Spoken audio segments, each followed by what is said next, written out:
Toronto FC to tomorrow, coming back to City Stadium. I know the struggle continues for you guys, and it's a new winless streak, but when you're working towards next year and you're already trying to find those players, has anybody stepped out in that regard, and who will show up on Saturday that you've noticed? No, again, I think, as you've seen from the results and the performances, we're beyond competitive in every game. It's not like we've been blown out in any match this season, and a lot of teams have in certain games. So I think what you're seeing is a team that's just missing a few ingredients.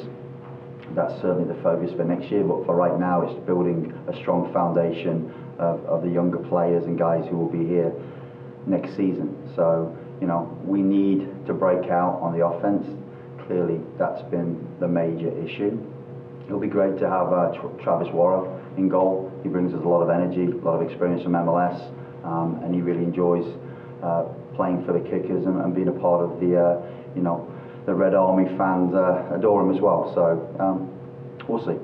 When last week you mentioned looking for players who hate to lose, how do you find that in a player when they're competing as hard as they can, but the results aren't coming with the mentality? No, I think you look at it as a recruiting tool prior to signing players, and then as much as possible, we've tried to make the training as competitive as possible, and that always comes out from individuals during the course of the week. Is there a common theme as to why the offense has struggled so much this year? I think the common theme is you don't have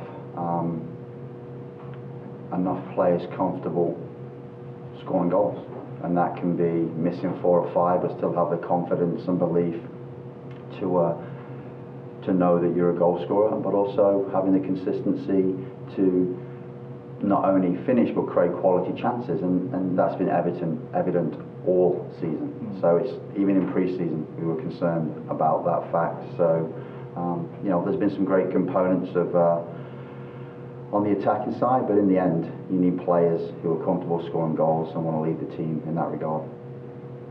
When you consider these young guys as they continue to develop and the offense has been struggling, like you mentioned, does any of it maybe relate to, I know I don't like to use the word superstition, but just we're doing everything right and just not coming through? How do you keep that belief in them, these young guys, that they can develop into what you want them to be at the end of the season and going into next year? The great thing for me is that they've come to perform every practice and every game, and maybe we're not as talented as some other teams in some ways, but I think everyone has seen that we've had more than enough opportunities in games. We're right there in every single match, and in the end that's all you can really do to set your team up.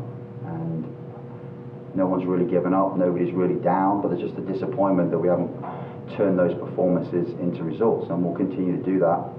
As I said before, on my watch, no one's going to be giving up or putting in subpar performances. That's not going to happen. You got Toronto tomorrow night. How different are they as opposed to when you first met them? It's very similar. It just depends with the MLS2 teams who's coming down. They've got a lot of turnover in their lineups.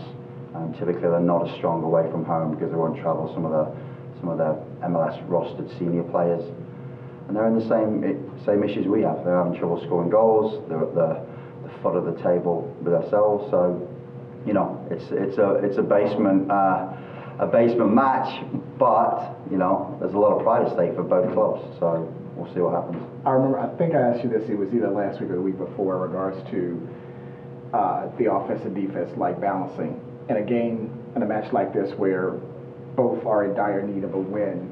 Do you kind of say, let's just be all aggressive offensively, and if we give up a goal or 2 defensively, I can deal with it based on being aggressive on the offensive? Again, I don't think we've been overly defensive in any of our games this year. Toronto's an interesting situation because they play a 3-4-3. They leave 2 forwards up most of the time. They have 2 attack midfield players, but they've also had issues scoring goals. So it's not necessarily about the tactics or the strategy. I think a lot of times it's about just the chemistry of the 11 on the field, and again, the ability to put the ball in the back of the net is a valuable asset that all teams are striving to find, right?